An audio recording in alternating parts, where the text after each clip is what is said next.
Hello student, welcome to SGI online classes. Student, today we are going to start chapter number 8, which is electricity. Now firstly we will start with static electricity. Static electricity student क्या होता है? Amber, known as electron in Greek language, is a kind of fossil gum having a straw yellow color. Ancient Greek philosopher Thales found out that when amber is rubbed with wool, it develops a strange property of attracting tiny bits of dry paper towards itself. Later, sometime in 17th century, Dr. Gilbert reconstructed the experiment of Thales. He showed that not only amber and wool combination, but many other combinations like ebonite rod and cat skins and glass rod and silk, sealing wax and wool, etc. also develop similar properties when rubbed with each other. So the substances which acquired this strange property of attracting were said to be changed with electricity or electrified. So what is electricity?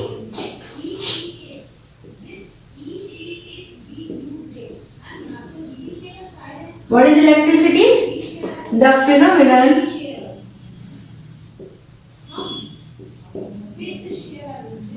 due to which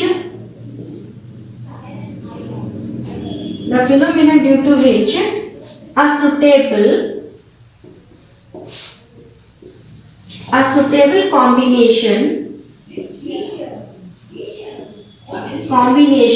of bodies on rubbing get electrified is called electricity.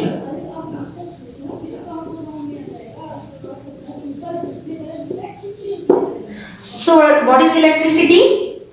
The phenomenon due to which a suitable combination of bodies, like जैसे भी हमने देखा ebonite rod and cat skin and amber is rubbed with wool. ठीक है, ये two bodies का जो combination होता है जब उनको rub करते हैं एक दूसरे के ऊपर, get electrified, वो क्या हो जाती है, एक electrified हो जाती है. ठीक है, is called electricity. ये जो process होता है, phenomena होता है, इसको क्या कहते हैं? Electricity.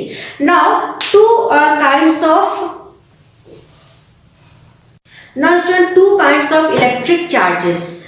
Having found out that a number of bodies can be charged by rubbing with suitable material, Dr. Gilbert set out to find the nature of electric charge on the bodies. He took glass rod and silk as one combination and cat's skin and ebonite rod as another combination.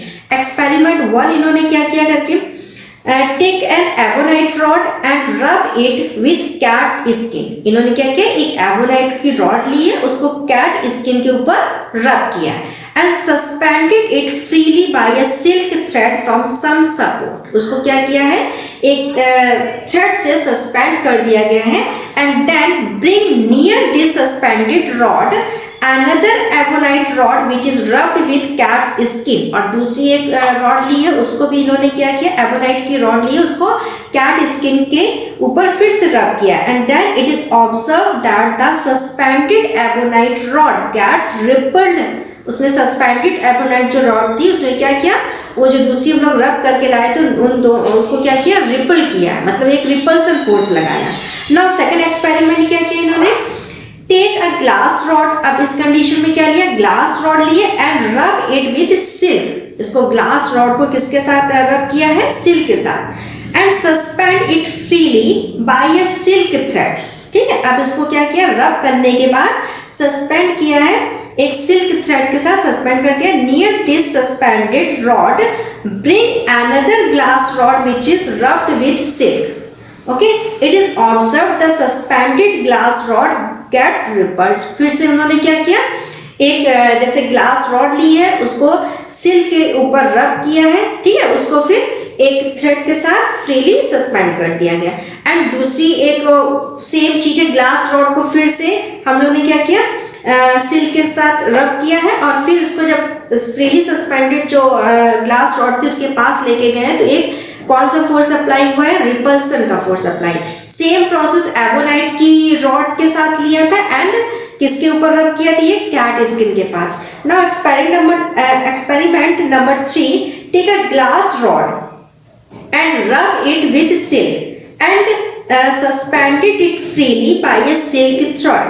Okay, bring near it an ebonite rod. अब इस condition में हम लोग क्या ले गए, ebonite की rod को ले गए, विच is rubbed with cats skin. Ebonite की रॉड को हम लोग ने किस पे रब किया था, कैट स्किन के ऊपर, एंड ग्लास रॉड को रब किया था सिल्क के साथ।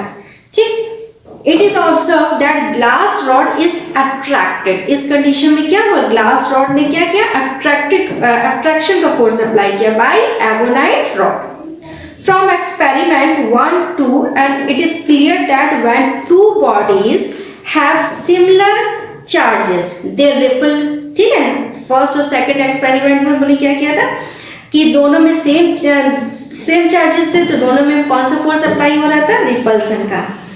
Each and similar charges on glass rod or ebonite rod rippled each other।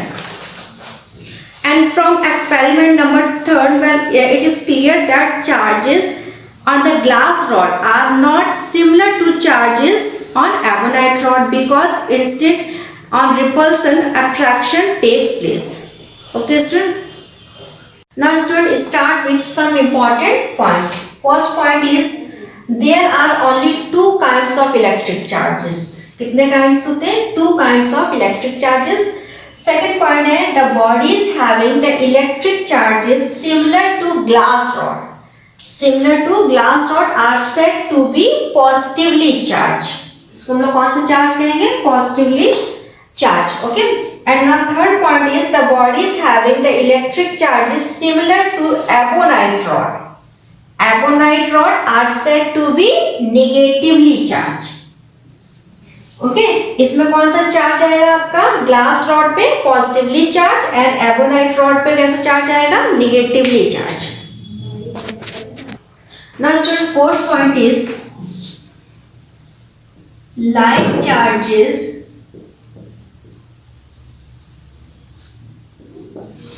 Ripple each other.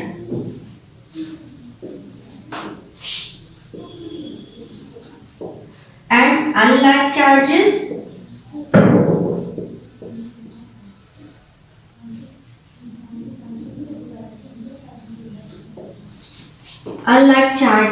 attract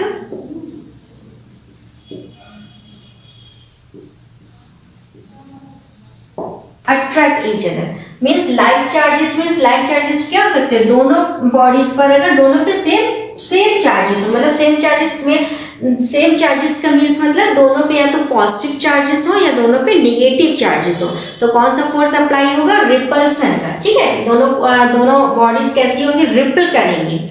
and unlike charges means suppose एक बॉडी पर पॉजिटिव चार्ज है एंड सेकंड पे कैसा है, नेगेटिव चार्ज है, तो ये अनलाइक चार्जेस है। ये अगर किसी भी बॉडी पर एक पे पॉजिटिव और एक पे नेगेटिव होता है, जैसे हम लोग ने देखा था ग्लास रॉड पे कैसा चार्ज आ रहा था, पॉजिटिव का, एंड एबोनाइट रॉड पे कैसा चार्ज आ रहा था, नेगेटिव का। तो अगर इन दोनों को पास में ले जाते हैं तो कौन सा फोर्स अप्लाई होगा, अट्रैक्शन का। ठीक है, ये दोनों बॉडीज कैसी करेंगी, attract each other. Now student start with Rutherford atomic theory। Rutherford atomic theory क्या है, Rutherford proposed the theory for the arrangement of some atomic particles which is called Rutherford atomic theory। The important points of Rutherford atomic theory, first one is an atom consists of 3 subatomic particles। atom क्या होता है, 3 atomic particles से मिला हुआ होता है। It mean that is 3 atomic particles क्या होते हैं, neutron, proton and electron. Okay, neutron को हम लोग किससे डिनोट करते हैं, N से, एंड प्रोटॉन को P एंड इलेक्ट्रॉन को E से। ठीक, तो एटम किससे कंसिस्ट होता है, इलेक्ट्रॉन, प्रोटॉन एंड न्यूट्रॉन से। इसको हम लोग क्या बोलते हैं, सम एटॉमिक पार्टिकल्स। ये जितने इसको क्या बोलेंगे, सब एटॉमिक पार्टिकल्स। ठीक, सब atomic particles. First what is neutron? Neutron has no electric charge, neutron पे कोई भी इलेक्ट्रिक चार्ज नहीं होता, and it has a mass almost equal to mass of one atom of hydrogen. And what is proton? Proton has unit positive charge. Okay? Neutron पे ये कोई भी charge नहीं होता है. प्रोटॉन कैसा होगा? पॉजिटिव, एंड इलेक्ट्रॉन कैसा होगा? निगेटिव. ठीक. प्रोटॉन का मास कितना होता है? ये मास इसका almost equal to mass of one atom of hydrogen. And what is electron? Has unit negative charge. Negative charge on it. It mass 1/1800. इसका जो इलेक्ट्रॉन का मास होता है 1/1837. ठीक. 37 times the mass of one atom of hydrogen.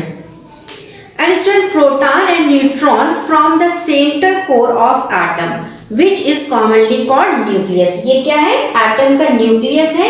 इसके अंदर क्या हो जाएगा? न्यूक्लियस के अंदर होता है proton and neutron. Proton and neutron होता है. एंड न्यूट्रॉन पे कोई भी चार्ज नहीं होता है. ठीक है. प्रोटॉन कैसा चार्ज रखता है? पॉजिटिव का. इट मीन्स न्यूक्लियस कैसा हो जाएगा? पूरा न्यूक्लियस का चार्ज कैसा होगा? पॉजिटिव का. एक पे चार्ज जीरो है, एक पे पॉजिटिव है.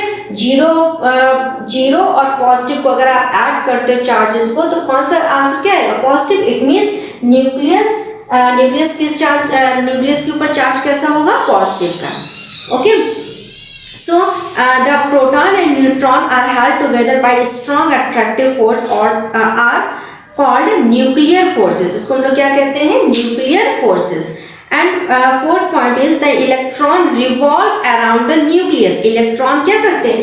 रिवॉल्व करते हैं न्यूक्लियस के अराउंड इन फिक्स्ड ऑर्बिट. ये क्या है? ऑर्बिट दे रखी है. Much the same way as planets revolve around the sun. The electrons close to the nucleus are held strongly by the electric pull of protons. These electrons are called bond electrons. इसको हम लोग first जो orbit है, देखो इस पे positive charge है, electron पे नेगेटिव चार्ज है. पॉजिटिव नेगेटिव अनलाइक चार्जेस के बीच में फोर्स कैसा अप्लाई होता है? अट्रैक्शन का. इट मींस ये इनके बीच में जो अट्रैक्शन फोर्स होगा वो बहुत अधिक होगा. इसको हम लोग क्या कहते हैं? Bond electron in inner orbit. और जो बाहर की तरफ होगा आउटर मोस्ट ऑर्बिट पे जो इलेक्ट्रॉन्स होंगे इनको फ्री इलेक्ट्रॉन्स कहते हैं. फ्री इलेक्ट्रॉन्स क्यों कहते हैं? क्योंकि जितनी ज्यादा न्यूक्लियस से डिस्टेंस होगी, जितनी ज्यादा डिस्टेंस मैक्सिमम होगी, उतना ज्यादा अट्रैक्शन फोर्स बहुत ही लेस हो जाएगा. अट्रैक्शन फोर्स लेस होगा, इट मींस जो इलेक्ट्रॉन्स होंगे वो फ्री एटम में फ्री मूव करेंगे. इस वजह से इसको क्या कहा जाता है? Free electrons in outer most orbit. So the electron close to the nucleus are held strongly by the electric pull of protons. These electrons are called bond electrons.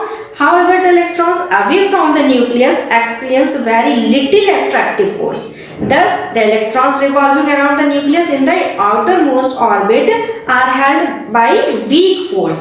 Such electrons are called free electrons. As the atom of a normal element is electrically neutral. ठीक है. Neutral कैसे होता है atom? क्योंकि positive charge और electron पे negative charge. Neutron पे तो कोई चार्ज होता नहीं, दोनों पे चार्ज इक्वल होने की वजह से एंड अपोजिट होने की वजह से, मतलब पॉजिटिव एंड नेगेटिव और इक्वल होने की वजह से टोटल चार्ज क्या हो जाता है? जीरो. इट मींस आप कह सकते हो atom of a normal element is electrically neutral. कैसा होता है? neutral. Therefore, it is believed that the number of protons in an atom is equal to the number of इसके number of protons जो होते हैं in an atom is equal to the number of electrons. Means atom में charge कैसा होता है?